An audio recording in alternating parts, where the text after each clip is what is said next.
All right, so let's talk about some of the best things we saw at the Consumer Electronics Show. I'll get to this in a second, but first I want to hear what you thought, Adrian, were the best things that you saw. I was really impressed with Sony's PlayStation Now service, which is essentially game streaming, which lets anyone connect to the internet.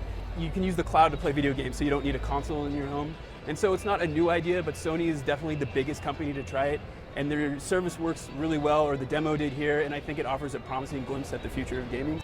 Speaking of the future, one of the best ones I saw were the curved televisions. When you're actually sitting there, you kind of feel like you're in the picture, but I think it's still the future because I think it would really hurt my wallet if either me or you bought it. Yeah, definitely. And I was particularly impressed by LG's curved display, which is going to have an interesting smart TV interface in it, which is powered by WebOS. So I'm looking forward to that. And what about wearables? I saw great wearables all around. I'm still wearing some of them. What were the wearables that stood out for you? I was really impressed by the activity trackers this year, which take the functionality of devices like the Nike Fuel Band, which are very simple, very minimal, just track your activity.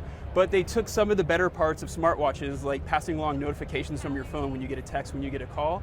And they're putting that in there. So companies like Sony, LG, and Razer are all doing that with their products, and I'm impressed by those. One feature I really liked was on this Fitbit. It also has a silent alarm so that the person next to you won't wake up. It vibrates so that the person doesn't have to get up at the crazy hours that many of us at CNN get up. This isn't quite wearable, but I think it's in the same vein because all this wearable technology connects with your smartphone. This basketball 9450 even connects with your smartphone, and the app is kind of like a coach, and it can tell what's going on inside the ball and help you improve your dribble. Yeah, I mean, just like, sensor, or just like wearables, the components are getting smaller and smaller. Sensors are getting smaller and smaller and require less power, so you can definitely stick them in products like this and they make them better, so it's cool.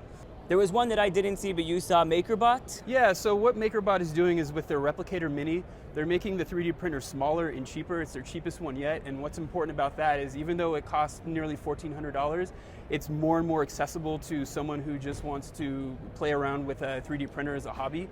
And really, it's an important step forward towards the mass adoption of 3D printing and getting that into mainstream culture. So, would you shell out the money for it? Not yet personally, but I really do like the idea of it for those people who are into that type of thing. That's like me. I love the ball, but I don't think I would shell out the nearly $300 for it. But that's the great thing about CES is you can see what's coming and what's going to be cheaper in the years to come. Definitely.